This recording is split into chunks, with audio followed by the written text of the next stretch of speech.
What does the term ANZAC mean to you? What do the words ANZAC or ANZAC spirit conjure up for you? In recent years, as someone who has an interest in history, I've had the privilege of travelling to a number of significant places in our ANZAC story, and I've had a chance to reflect on those questions. In this video, you'll see some of my photos from those travels and see how 3 words in particular have stood out for me. The Australian War Memorial in Canberra recently had an entire exhibition dedicated to the ANZAC spirit. It contained many words describing the ANZAC spirit. Here are just some of them. Devotion, initiative, bravery, boldness, heroism, tenacity, endurance, gallantry, fearlessness, determination, valour, courage, leadership, compassion, mateship, humour, loyalty, comradeship, audacity. I want to pick up on 3 words that aren't there that I've heard used to describe ANZACs and the ANZAC spirit. They're 3 words that we don't necessarily hear so much about these days, so I've called them lost words from the lost generation. It's easy for us to think of the good old days, but going back to World War I or World War II is a reminder for us that the old days were not necessarily all that good. But there were things that were positive, things that we can learn from, and these 3 words were that. Each of these words are words that I think the Bible speaks of, and more than that Jesus Christ himself personifies.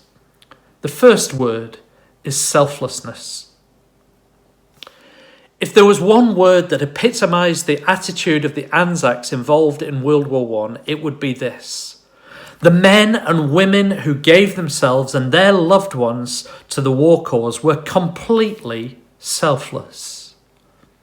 New Zealand's population at the start of World War I was approximately 1.1 million people. 100,000 of those New Zealanders served overseas in the New Zealand Expeditionary Force. Of course, this just highlights those who went overseas. Maybe you know of some who were among those who stayed behind to look after the families or the farms of those who'd gone to fight. Being selfless for the sake of king, empire and country were key tenets of New Zealand society.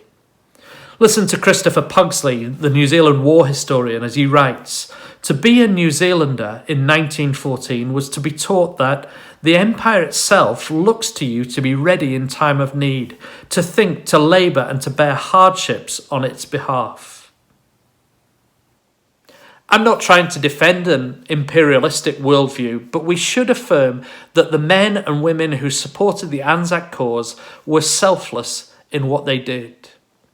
For those who with reckless abandon signed up to join the Allied cause, to mothers of children and wives and children who waved away their loved ones to go into action, and those who supported the cause by working at home or as medics, the ANZAC story is filled of stories of those where self was put on the back burner and the lives of others was put first.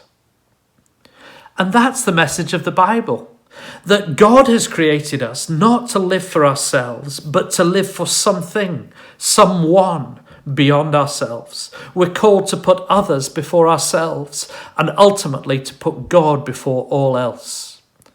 Listen to how one writer in the Bible puts it.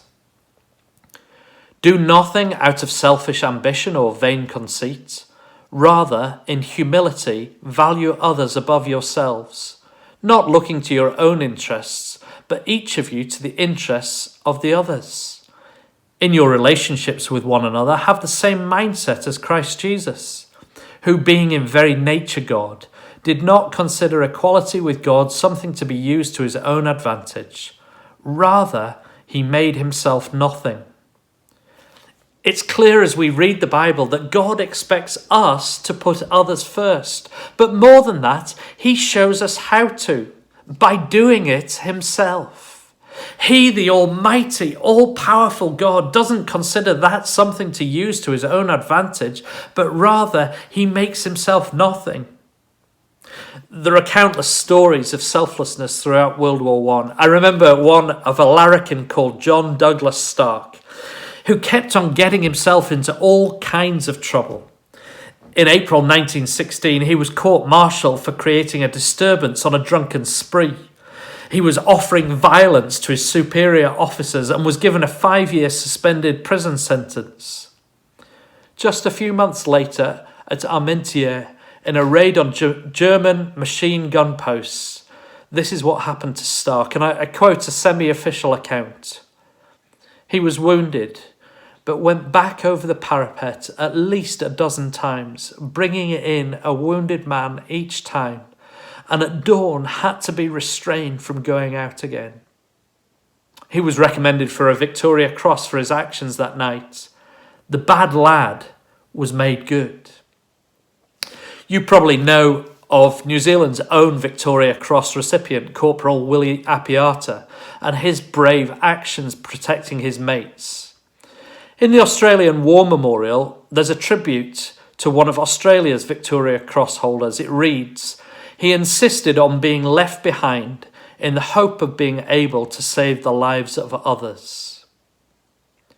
We live in a very selfish age.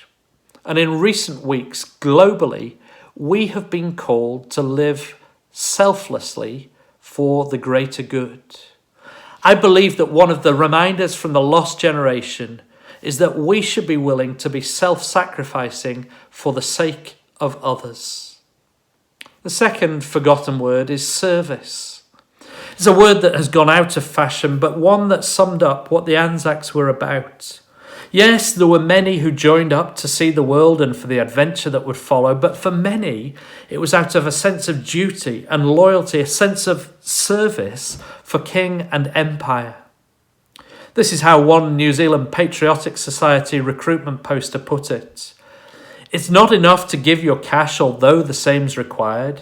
Remember, love of country is a thing that can't be hired. You cannot purchase earnestness or faith in what is right. What's wanted now is men, more men, to live and work and fight." They needed willing servants who were willing to muck in and to do whatever was asked of them, in all sorts of tasks and all sorts of places. Here's how Queen Elizabeth II put it in 1956 at the Victoria Cross Centenary Parade in Hyde Park, London. "We pay tribute to an ideal of courage which all of our fighting services have done their best to attain.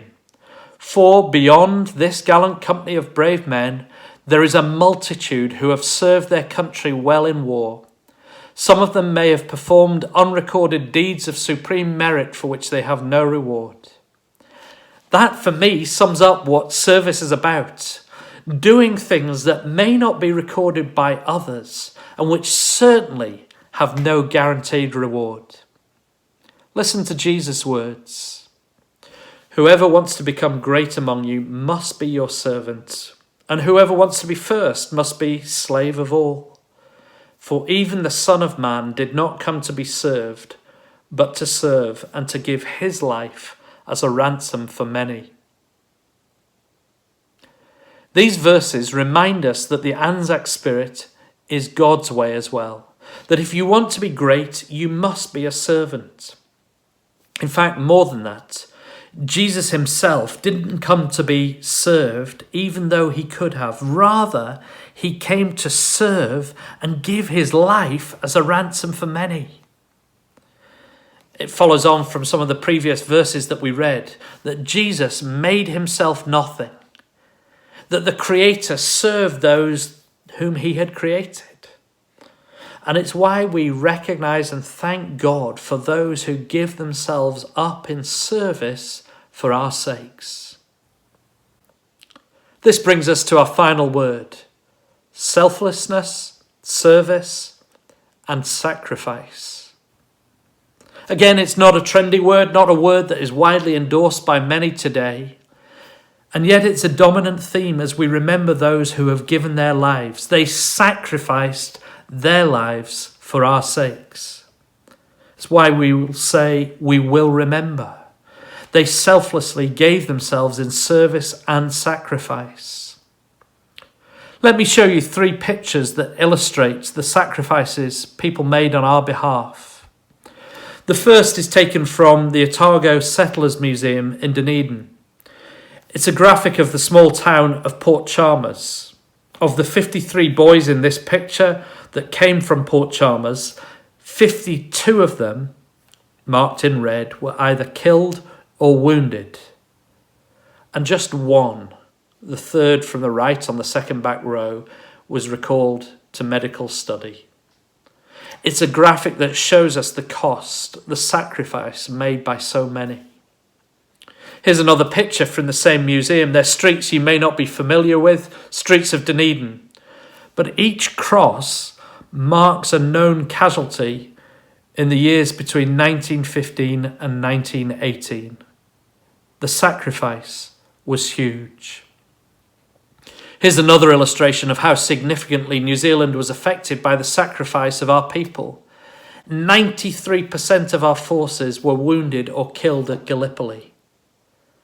But we should also remember that 48% of the Turks who were killed, 13% of the Newfoundlanders who were wounded or killed were also someone else's son or someone's brother, someone's husband. Many gave their lives in sacrifice. Families were separated, broken. Siblings lost siblings. Some, like the parents of James McLean Murray, whose grave we see here, lost not just 1, but 2 or 3 sons in battle. There were many who made great sacrifices.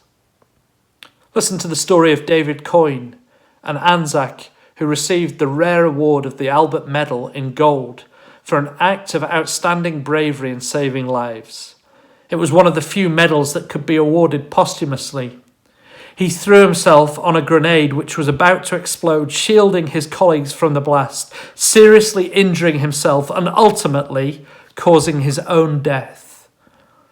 On being awarded the medal, the recommendation read, his last words to the men around him were, "I laid on the bomb. I thought you didn't have time to get out." He undoubtedly sacrificed his life in order to save those of his comrades around him. It was a splendid example of cold-blooded bravery. Again, sacrifice is one of the core themes, if not the main theme, of the Bible. It's at the core of who Jesus is and why he came. This is one of many of the war headstones on the Gallipoli Peninsula. And indeed, this verse is seen many times on the gravestones. It's found in John 15 and verse 13. Greater love has no one than this, that he lay down his life for his friends. It's a verse that is often used at ANZAC commemorations. It sums up the spirit of ANZAC. They're words of Jesus himself, shortly before he lives out himself what he's just spoken, in laying down his own life on the cross for his friends, for you, for me, so that we could be forgiven. Jesus sacrifices his own life so that we could go free. Another of the Gallipoli headstones, that of John Simpson Kirkpatrick of Simpson Donkey fame, illustrates what Jesus has done. He gave his life so that others may live. 3 simple words, 3 words that are often forgotten, but 3 words that sum up the ANZAC spirit. They're 3 words that Jesus calls us to. But they are 3 words that point us to Jesus Christ himself. It's no accident that one of the dominant images of our remembrance is that of a cross. Whether it's here in New Zealand or at the resting place of other ANZAC or other soldiers, J. Brodie's headstone reminds us of the greatest act of selflessness, the greatest service and the greatest sacrifice, that shown by Jesus Christ in these simple words. He died that we might live. Let me close by showing you one of the exhibits in the Te Papa Gallipoli exhibition. It's the prayer book of Private Hone Tahitahi. It's a prayer book that literally saved his life. Private Tahi Tahi was struck by a Turkish bullet above his chest and knocked unconscious. However, the bullet rested under this verse. Kia manawanui, koa ho tene, awa e wehi. Words of Jesus, which say, take courage, it is I. Don't be afraid. When we have Jesus with us, whatever we go through, whatever we face, we can be confident and sure He is with us and we need not be afraid. One of the familiar hymns that is sung at ANZAC services is Abide With Me. It's a prayer that I want to close with, reminding us of the hope we have if we face life and death and eternity, trusting in Jesus, with Him as our Saviour and Lord. Hold thou thy cross before my closing eyes. Shine through the gloom and point me to the skies. Heaven's morning breaks and earth's vain shadows flee. In life, in death, O Lord, abide with me.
They shall grow not old, as we who are left grow old.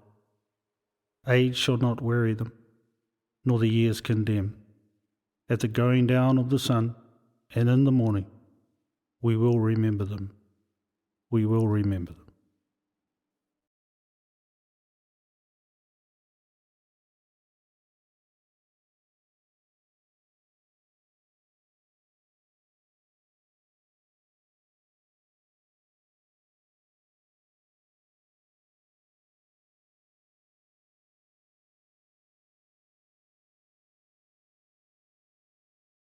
Thank you.